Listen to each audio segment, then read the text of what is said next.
Welcome to our now customary corner of reflection on the current historical situation underway.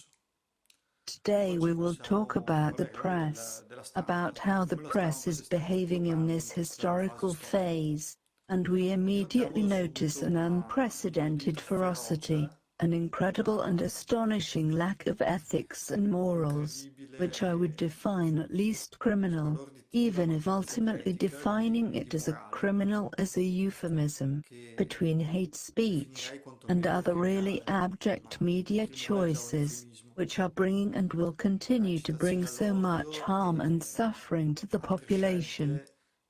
One wonders why all this happens. But the answer is simple.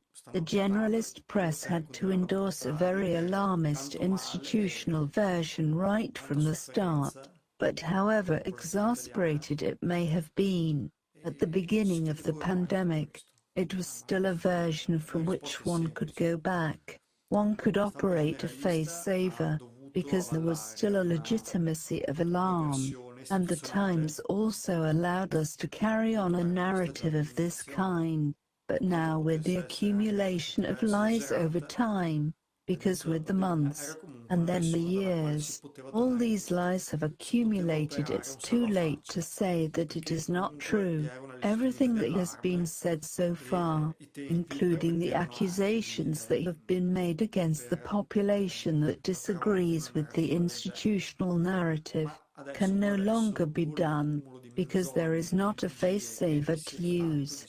And this is a very dangerous thing, even for us, for them above all, because when this thing ends, they will be brought to court, and will have to answer for these crimes. But it will be dangerous for us too, because with the fact that they have no choice, or are convinced that they have no choice, they will go on as long as they can, regardless of the damage and harm they will do to the innocent population. They only care about surviving. They care only about their survival, and to somehow manage to free this cleaver that hangs over their heads. That's why they are raging in this way. This dramatically highlights the bad faith, the moral littleness, and the baseness of their human depth, because at a certain point it would be necessary to admit, if a mistake has been made, to have the conscience to say, I get out, but they don't want to get out and pay any kind of pledge. They are determined, and heedless of any kind of consequence, not only to carry this narrative forward, but also to punish anyone who questions it. This makes us fully understand what kind of society we currently live in, a society that is the result of a cultural and social evolution that should have guaranteed something else. At least until 2 years ago, we were convinced that we were living in a society that guaranteed other rights, and that there was a much greater awareness of the value of life, and the value of citizens.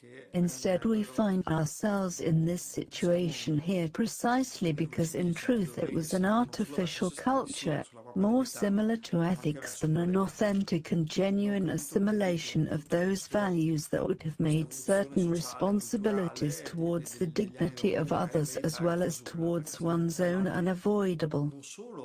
We therefore understood that all this cultural and social evolution that came in the years after the last war was bogus, because in fact we have returned not only to the point we were before, because this is the same situation we experienced during the Nazi fascism, but even we are back after all the things that have been said and done, above all, and despite all the type of culture that was created after World War II, we are back to this. So for a vulgar pat on the back, we continue to endorse a narrative that we know very well to be bogus, even if certainly not all of them. Indeed, certainly many less than before, even if some still do so. And in my opinion, however, it is the right time that we will become aware of all this, with the hope that this time the lesson will be internalized and made the object of individual awareness, to then really give light to a cultural heritage that guarantees that all this never happens again.